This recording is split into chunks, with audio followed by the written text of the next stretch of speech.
Right, so if you clicked on this video, it's because you want to learn how to turn this into this 3D for free. And if you're looking for some new tricks, stick till the end because I'll show you something pretty cool. So my name is Geronimo. I'm Synced founder, where we help food and beverage brands sell more products with better visuals without the hassle of product photography. And before we jump into the tutorial, if the idea of learning how to achieve this excites you, subscribe to this channel, give us a like, tell us how we can improve or some other video ideas you want to see, and join our community on Discord, where I help other creative minds learn how to turn their 3D hobby into a full paying service. Alright, so the first thing you want to do, and you do not want to skip this part, the process is gather some references of the brand aesthetic to really understand some subjects or objects the scene might have. Here I selected some of the repeating elements we've seen on their web page and their Instagram: weights, the glass with the product, this digital camera, and some of the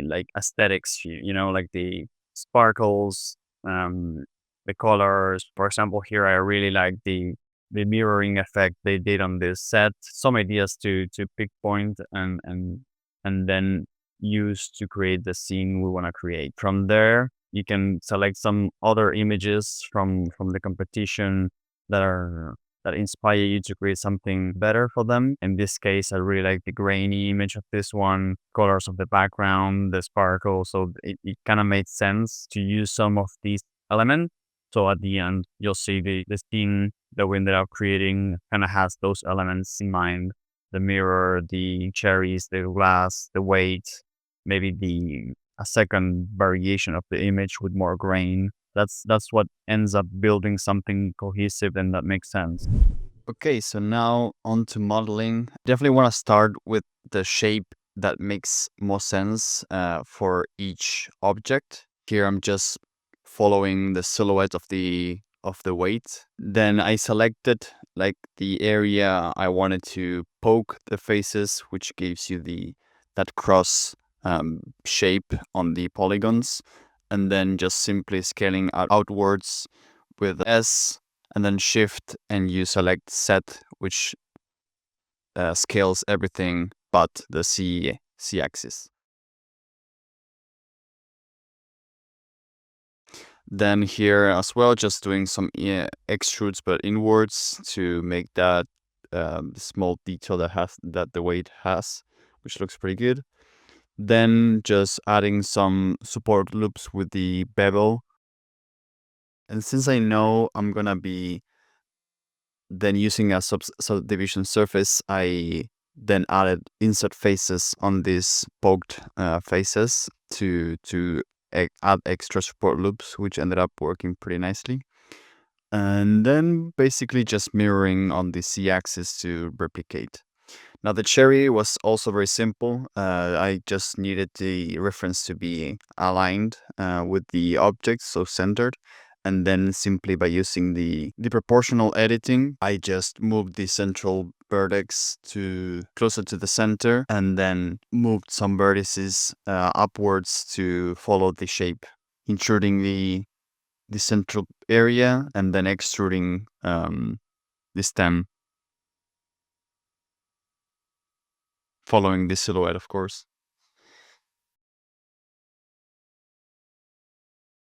And lastly, since I knew I was following the reference too much, I just decided to rotate a bit the stem so it wasn't everything aligned on the same axis. And lastly, it was looking a bit too perfect, the shape, so I, based on the reference, I ended up just deforming a bit the silhouette.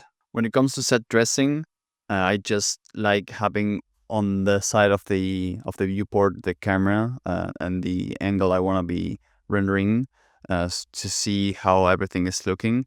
At the start, as you can see, I started with 3 different flavors. I ended up just removing those because I didn't really like how I was positioning them. So I only went with the cherry flavor, so I could really go into the cherry aesthetic, as you'll see at the end. And then just adding more and more cherries, rotating them randomly with the random transformation, and then setting all of those with rigid body to simulate a bit how they could realistically fall. Once I had a sort of realistic look of how some cherries could fall, I ended up just duplicating and adding some extra cherries to the scene with the base of a realistic simulation, just to add some extra volume. All right, let's do some shading. Sometimes I'll create some very simple shading graphs, and sometimes you'll see crazy shader graphs. This one in particular is very simple. I just keep it as simple as possible. I just used one simple grayish tone for the metal, of course, metallic as one, but I tried giving it some contrast with a mix of these scratches and this roughness variation by adding the two and then mixing it with a noise texture. So very simple stuff. It was looking a bit, I wouldn't say cartoonish, but a bit flat. It didn't have many bumps or scratches or anything. There were some subtle scratches done with the roughness, but I wanted to add some actual scratched surfaces. So I ended up just creating another color ramp, which is this one.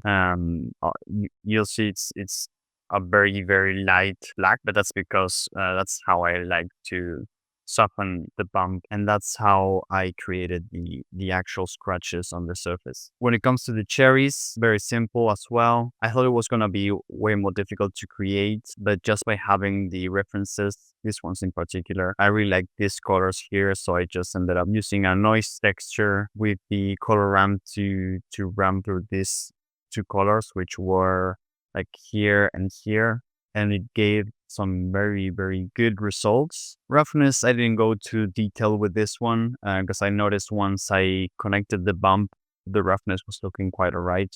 If you looked at the other references, like it wasn't too different from this, so I just kept it. And the normal is just two noise textures that I just mix and then plug into the bump, and that's how you get the surface normals. And yeah, onto lighting. All right, so when it comes to lighting, I don't follow a very clear structure. I just go with the flow and see what looks best for this specific scene. Because sometimes when you're playing, in this example, for example, with very glossy or reflecting materials, using the standard 3-point lighting might not work because some lights might reflect too much light onto the scene. So you just want to really try and move things to see what looks best. So here, for example, one thing I always do is use like an HDRI, something you always want to do at least with a very low value to get some realistic looking shadows. And specifically for reflective surfaces, you want to have something. If you don't have any HDRI, the shadows and reflections might be like absolute black or dark, which isn't as realistic. So one thing I do like starting with is trying to highlight the silhouette of the elements on the scene. Right here, I started with a light that hits the right of the can and the side of the can, which ended up giving me some interesting and really cool lighting on the edges of the cherries, the weight, and the can as well. Then again on the other side. And then once I have the both sides of the can lit, and I like how it was looking, I then just added this fill light that helped lighten a bit more the logo, which you definitely don't want to be in complete dark, and depending on the scene, obviously. But for this particular one, definitely wanted to show it in clear colors. And then at the end, I felt like this was a bit flat, so I ended up having like a background light that hits the mirrory thing, which helped highlight more the silhouettes of every element and have some cool reflections here of the cherries and the can. Right, as you can see, the image right now doesn't look anything like the end result, and that's because I was missing some more contrast on the image, which I ended up creating by, as you can see here, I do have the HDRI, right? But the HDRI was a bit too strong. So instead of just decreasing here, I ended up creating like a whole sphere that had like a gradient inside of it, which helped create some very specific look onto the scene and helped me create like a nice gradient of bluish tones which really helped with the already existing blue tones of in the can. So as you can see, the difference here is quite strong. And this is looking way closer to the final result. So yeah, at the end, I kind of went, I wouldn't say 3-point lighting because it's not exactly three lights, but I did do like two side lights that help highlight the silhouettes of the elements, one backlight that helped as well give some more contrast to the scene, which is this one here, and then just one fill light, very frontal light that help brighten a bit the front of the can. Sometimes you'll see me using linking, which is very useful if you wanna isolate some lights to specific elements of the scene, which I've used before on this render. If you wanna see that in action, let me know in the comments. But yeah, that's kind of it. So now it's onto rendering and post-processing. Right, and lastly, as I promised, you want to do some post-processing of the rendering. One of my secrets, if you want to call them like that, is processing the image through an AI and seeing what the AI creates from it. Sometimes you get some cool ideas to add to the render and to the texturing and to the shading of the elements. And sometimes you just want to avoid them. Sometimes you create some nasty things, especially on text, as you'll see. And sometimes you'll add some like extra photorealism to the texture or some elements that you want to add and mask in Photoshop or whatever image app you're using. So let me show you what FreePic, which is the one I'm using, did. So this is the full image that's been processed by the AI. As you can see, if I compare it right here, you'll see it's not like super different, but it did add some more realistic look on some areas. This is where your artistic eye comes in to choose what you want to keep and what you want to avoid or skip. And so yeah, what I ended up keeping was the textures on the cherries, maybe some extra details that it added to the metallic areas, some water droplets elements that on my render were too dramatic, especially with the glare at the end with the compositing.